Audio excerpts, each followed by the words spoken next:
Welcome to everybody watching on Facebook, YouTube, and the Cooks Collective live stream. If you are watching us live, we would love to hear from you. Give us a like, thumbs up, or make any comments as we go through. Tracy, what are we cooking today? Today we're going to show you how to make a beautiful chicken coronation. It's not ugly, it's beautiful. Okay. So first off, and we're going to explain what it is as it goes along, because Bryony was like, what is that? So never heard of it Bry's going to get the rice on. We're going to do it with turmeric or turmeric rice, and I'm just going to chop some veggies here while Bry's doing that. Okay, so I've got some onions that I've cooked off in some butter, a little bit of salt in the onions, and then so you can see that they've just sort of got a little bit of colour and they're translucent. I'm going to add some turmeric and some salt. I was going to model that, wasn't I? Oh yes, please model the salt. Beautiful Mario of a pink salt, of course.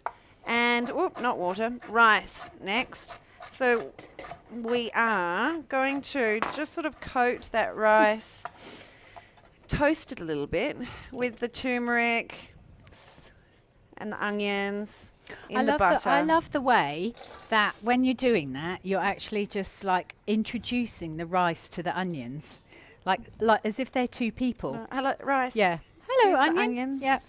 And here's the turmeric. Yeah. So you're introducing them before you're dousing them in hot water. Yeah. So it's like the start of. Like it's like they're getting to know each other in there, isn't it? Rather than just putting loads of hot water on them straight away. All that flavour's going into the rice. Like we start off for a risotto or the paella or something like that, we're sort of getting some flavour onto that rice, even toasting it a little bit. So I'm now, I have 3 cups of water here into my measured rice. If you have hot water into a hot pan, boiling straight away, as you can see it. Right. So that's a little tip. And we're going to get that up to the boil with lid on and using the absorption method, so hence the measured water, and that rice will absorb all that beautiful liquid, which is now this lovely golden coloured liquid. So it's obviously good for you. Obviously, if it's got turmeric in it, it's obviously health food. So it's that's right. As if food isn't healthy. Like, why would you put any food in your body that wasn't healthy? Don't understand. Anyway, moving right along from that one. Right, lollies. So yes. Can I just suggest that we put the middle one on, just so that otherwise it's going to be, that's it. So we're just getting the middle flame on to heat up that saucepan, because it's a little bit small for that, but so that Bryony and I can be closer, because I like that. So it's boiling now, and I want to keep it boiling, so it'll actually happen quicker for you, about 15 minutes. I haven't got a timer on, but basically when we're ready. Well, I think we'll probably be about 15 minutes, yeah. No liquid left is the sign. Oh, and one other thing with rice is you only want to stir it for the first couple of minutes, but don't leave the lid off for too much, because you don't want to evaporate that liquid. And after that, don't stir it anymore. That's what people say, oh, my rice ends up all gluggy or and mushy. Broken. Yeah. Stop stirring it. If you think about what's happening in there, now they've got to know each other, then you've got that rice will just get softer and softer, won't it? So when you go to stir it towards the end of cooking, if you haven't got a good rice like this Sela Basmati, so say if you've got jasmine, it's just going to break up, because jasmine's really, really starchy, so it's just going to break up. So just got to watch out for that. Do you want to talk about what you've done? Oh, I've just cut some, chopped up some celery and chopped up some parsley. That's the name of it. And I might actually use your bowl. Just put a little bit of parsley aside. I'm going to put some through. We've got chicken. We've got a lovely sauce to go with it as well. So Bry's going to get her nuts on to toast first. Some flaked almonds. And then we'll reveal all. Hot pan. I haven't got it too hot because I don't want to burn the almonds, and we've got plenty of time. You can do it in the oven if you've got the oven on whilst you're doing the chicken. Absolutely. Absolutely. That's a very, very good idea. But we have cooked our chicken just because we couldn't. Yeah, we thought an hour and a half cooking the chicken and then half an hour cooling it. You might fall asleep with that. So yeah, we've already done our chicken. So Bry's going to make up the sauce, aren't you, before I start dismantling the chicken? Yeah, absolutely. just keep an eye on my nuts then, just in case. Okay, should we swap sides? No, it's all right. I'm just. Oh, They're sure? all right. I just don't want to get carried away with the sauce. I can't see what's happening underneath. But yeah. I've got Greek yogurt in here. This mayonnaise is our homemade, beautiful Charcoal Springs pastured eggs. That's right. So we're going to mix that together with some curry powder and some mango chutney. So while you're thinking, what is this recipe really? She's been. All right. Yeah. In 1950, when was it? When was the Queen's coronation? 1953, 8. Sometime in the 50s, Queen Elizabeth was coronated, and is that right? She was coronated. Coronationed. She was crowned. I can smell your nuts now. Yeah, I just gave them a toss. Oh, did you? Oh, okay. Did you not see that? Well, I sort of did, but I'm just trying to do the right thing, looking after her nuts, but also right. educating our hundreds of thousands of people watching across the world. So whenever the Queen was crowned, I think her name was Rosemary Hume and Constance Spry, 2 Poms. One, Rosemary started Cordon Bleu Cookery School, and Constance Spry was apparently like florist to the stars, but also cooks. She's a cook, and she'd written a book as well, Constance Spry. Very, very well known, like celebrity chefs before we had celebrity chefs, really. Before MasterChef and before. My When did Kitchen television Rules. start? Anyway, so they created this dish to actually serve at the Queen's coronation dinner. So it was based on, I think, King George's, who was crowned in 1885 or something like that. And it's just a really interesting history of how the dish has actually progressed to what we've got today. So it really was Britain's first TV dinner.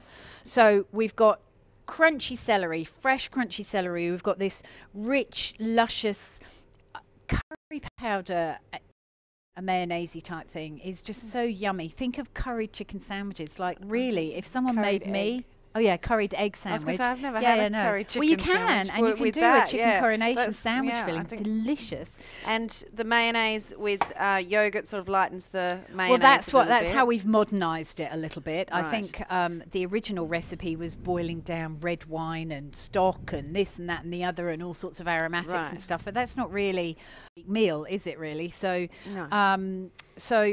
Therefore, this dish was so popular with the people that it became an absolute classic. So hence it's called chicken coronation or coronation chicken, either way. Wanted to clarify, you said the first TV dinner, so what they did must you have mean been a by TV. that? Well, good question, Thank Bri. you. Good question. So a TV dinner is something that you can sit and So eat without a knife and fork. So you it can didn't have it on come your in lap. a container that you'd stick in the microwave and I pull don't off. know whether they Did have have microwaves. then? I don't No, I think they came in the 80s actually. I remember the first one we got. So no, it was something that you could dish up and have on one plate and just eat with a fork. So you didn't need to cut it. So you shovel it, yes. And I think that's why I love curries and things. So you don't need to cut anything. Is that a bit lazy, isn't it?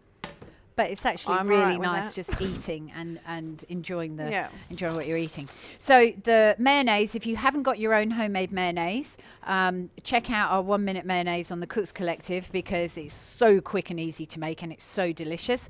Otherwise, you'd use something like a S&W mayonnaise, which is an egg mayonnaise and they from come the with supermarket. From free range eggs. S&W okay. Specifically says that. I made mayonnaise yesterday actually. Just quickly whipped it up.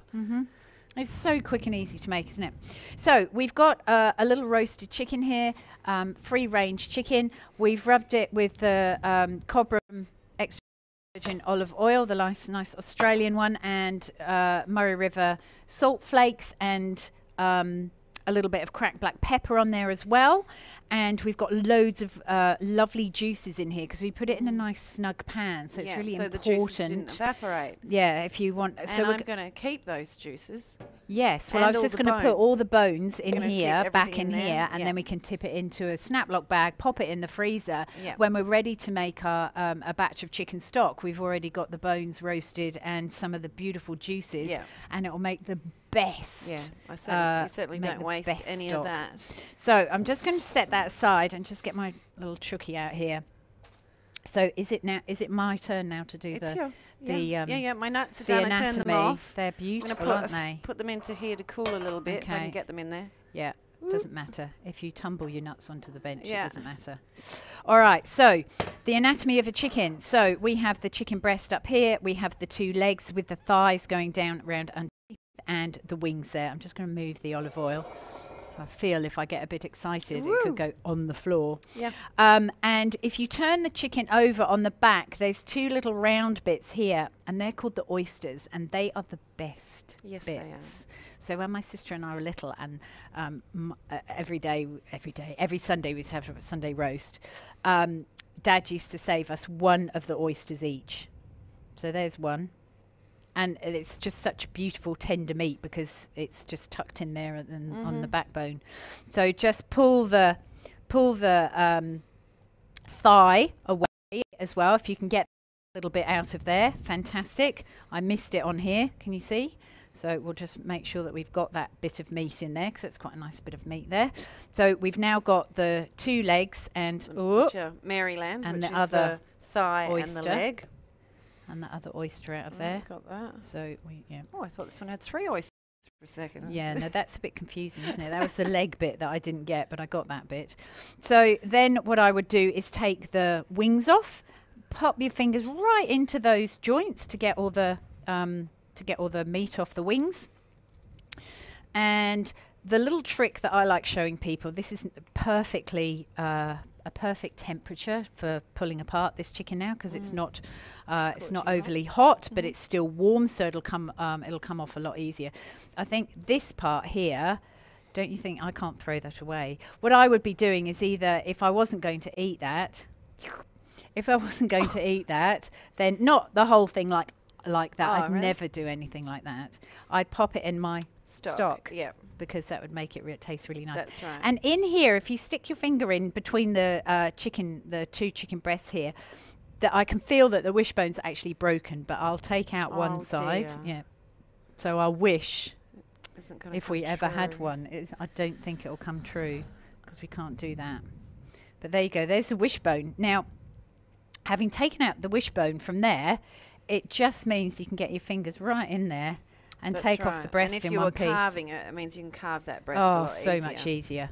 Because if you think about it, actually carve that chicken, can you? Yeah. So look at that. That's a good tip for having Sunday roast, carving the chicken. Absolutely. And keeping all those bits that you're taking off. And really the only other 2 bits that I know of are just under here. Is that the angel wings when they go to heaven, that part there? Because that's quite a good bit of meat in there. It's a little bit of thing, which we don't want that thing. Excellent. Like that. And another one that side. I can smell those nuts. Amazing. Delicious. And there's not an awful lot more we can get off that really, Bryce. No. That's a pretty well... making chicken stock. Even if you're not making chicken stock, I always keep the bones. So next time I make a roast chicken, I'll make like a little mini stock and reduce it to make my gravy. So real chicken gravy. So I'll just make enough for the gravy that I'm making and reduce that. So on the offcuts of the roast go in the pot as we go through, and I mustn't get that all the bones. Roasting juices and everything. Yeah, that's really fab. My mum used to do that as well. She probably still does, don't you, Mum? Really? She's not watching because she's probably asleep still in England. So, if you, how are we going with your rice? How many minutes have we got? Because we could do this together. I didn't put a timer on it. Yeah, no. Well, we can see just by how ready. Probably about 5 minutes, haven't we? I think still. So So we're going to strip these off, and the thing that I like doing, I like stripping the chicken off, is because you can have all the bones for all the stock. And I think if you are a risotto maker, then it definitely is something that makes your risotto completely delicious. Is having a homemade stock, making sure that you've obviously salted everything enough. But that's why I like putting the skin in, because that's where all the salt is as well, over the top of the chicken, isn't it? So as you make the stock, as you make the risotto, all that lovely saltiness from the skin goes into the risotto too. We should do another risotto soon. I think we should do it like Do you guys want to see another risotto? We did one. What was it with saffron on? Yeah. Well, what flavour risotto would we do if we? Anyway, we'll talk about that another time. One of our meetings. Yes. In the office, we get all excited about doing things that we could cook. Yes. So we're doing quite well with this chicken. That's looking really nice. And the only other thing that I like to serve this with really is some salad leaves, just to get some greens in there. You could certainly serve it with vegetables if you wanted to, but I quite like this as sort of like not overly hot, as in temperature dish. It's a mayo and you don't want dressing. You don't want boiling hot. That's right. So it is more kind of salad. That's why I was a little bit confused about the dish. Were you? And because hopefully it'll all come together. Rice, but then you don't have to have I quite like that. You can. I have had it cold, like last week when we tested it, and then I did have it cold. So that was it was really nice either way. I'm getting confused. I did that with my egg white and egg yolk earlier today. Yeah. So just with the thigh and the drumstick, so just pull the thigh and the drumstick off together. The thing that you've got to watch out for with the drumstick is, see if I can find a bit with a bit on it. Yeah. Is like at the tip of the drumstick bits, there's actually some sort of tendons in there, and you don't really want to have those, so you want to pull those out. And the other thing to watch out for is this, the most dangerous bone in the chicken, isn't it? That one. Is that? Yeah. It looks very. Oh, absolutely. You get it stuck in your throat, you're a goner. Like a fish bone. Yeah. So, but we can put it in our stock, so that's perfectly all right. And just pick off the rest of this. So this would be a good dish to do. Let's say you have your Sunday roast chicken. Yeah. And leftovers. Leftovers, or there's never leftovers. Oh. If you've got a whole roast chicken, there's one of you. Yeah, well, there might that's be what I'm saying. Just do an extra roast chicken for. That's what you do. That's your tip, isn't it? It's a really good idea. Is to do 2 chickens at once, so you've got extra chicken.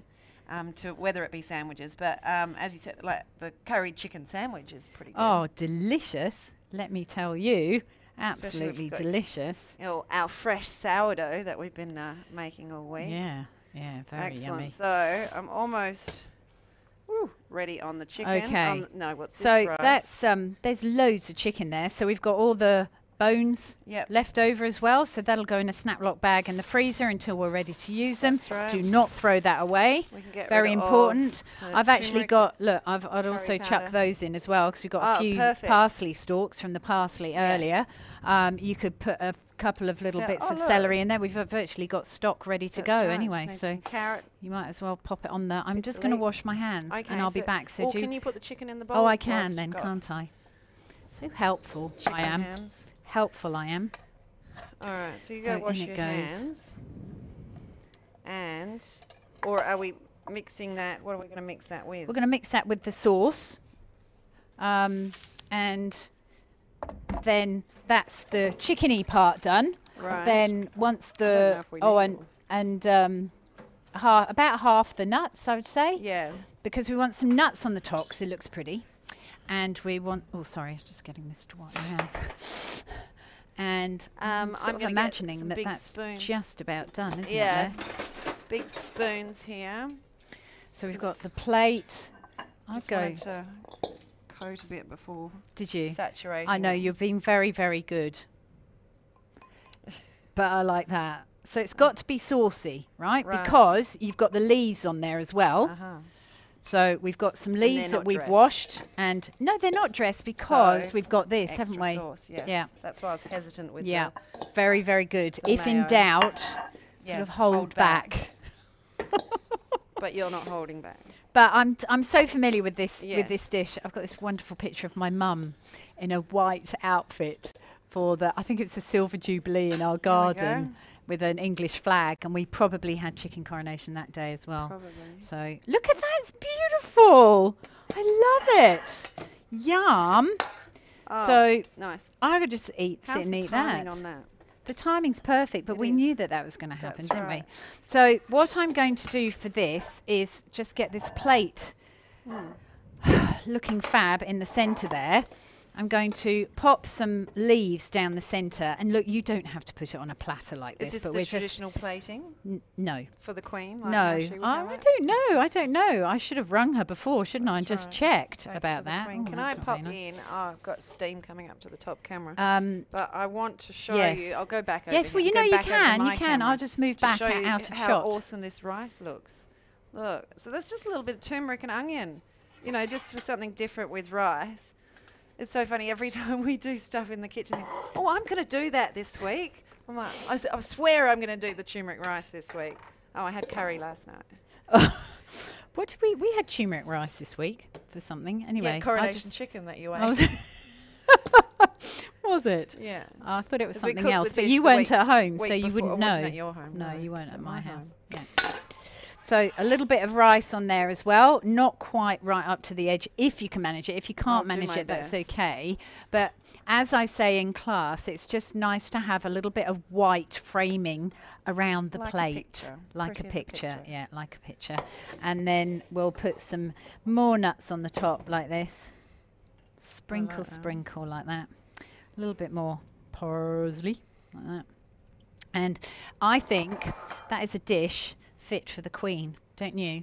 How's that looking, Mr. Cameraman? Am I going to turn it round slightly, or we just go like that? Oh, you need one of those little turntables. Yeah, it's a bit. But I love that. It's really nice. Yeah, are you going to try it? With the nuts on the top. You're going to try it, are you? Yeah. What is coronation chicken? She said to me. What is coronation chicken? So let's have a look. So yeah, warm, cold, room temperature, whatever you want. Great for a picnic. Is that nice? And look, taste for seasoning. If you need to put some more salt in, obviously, put some more salt in.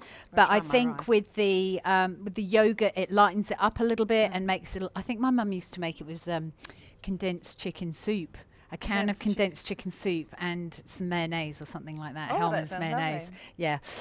But so we've moved on a little bit from that, and some good homemade mayonnaise if you can, and Greek yogurt, and I think that is an absolutely delicious dish that you could people would love for a midweek meal. Anyway, my family does, except Emma told me last night she didn't like it. So I thought all these years that she had. Oh, then I was going to say, but she's a vegetarian. No, yeah, but when I used to serve it to her in the past. So enjoy that, won't you? Excellent. All right, so we're just going to see if there are any questions or who's watching.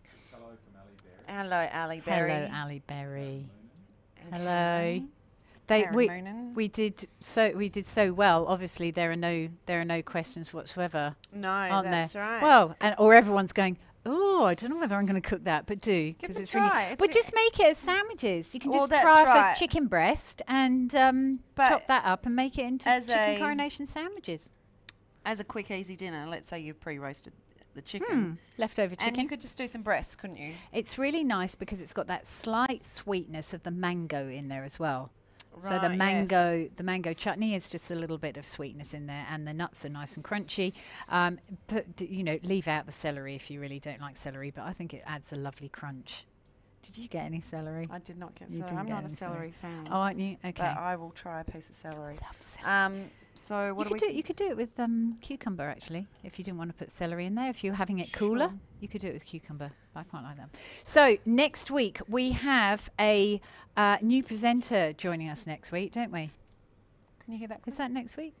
New presenter joining us next week. So the cameraman and I have two children, and one who is studying at Curtin University, studying nutrition. So Hayley will be along with me next week, and we will be putting together a very nutritious, colourful, amazing bowl of goodness that will just have you feeling absolutely stupendous. And Hayley will be able to tell you why you're eating that. Why to eat certain things. So, as I said at the beginning, health. Why eat food that's unhealthy? You know, I guess if you ate coronation chicken every night of the week, that wouldn't be too healthy with all of that. But you know, it's all about balance, isn't it, really? But we're using lots of beautiful, beautiful vegetables, and that's coming up next week. The rainbow salad.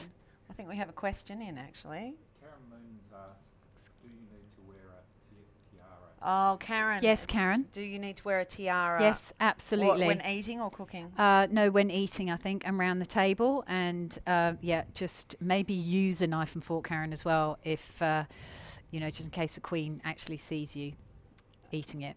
She might be a bit upset if you just shovel it into your mouth. Bought a tiara for you to wear today. Yeah. Okay. I don't know. I don't know whether to think about a crown. Well, I think, Karen, I don't know whether you've got a crown, my darling. I bet you've got a tiara though somewhere. That's right. Somewhere. All right. All right. So we'll see you next week, 12:30 live. Well, I won't. I'll be behind the scenes. She might pop her head in. You watch. Yeah, that's right. So I'll come in to do the tasting with Hayley and Tracy doing the rainbow salad. Really looking forward to it. So turn on your notifications on Facebook, YouTube, and check out the Cooks Collective to watch us live next week. And feel free to share this with your friends on your Facebook page if you would like to, or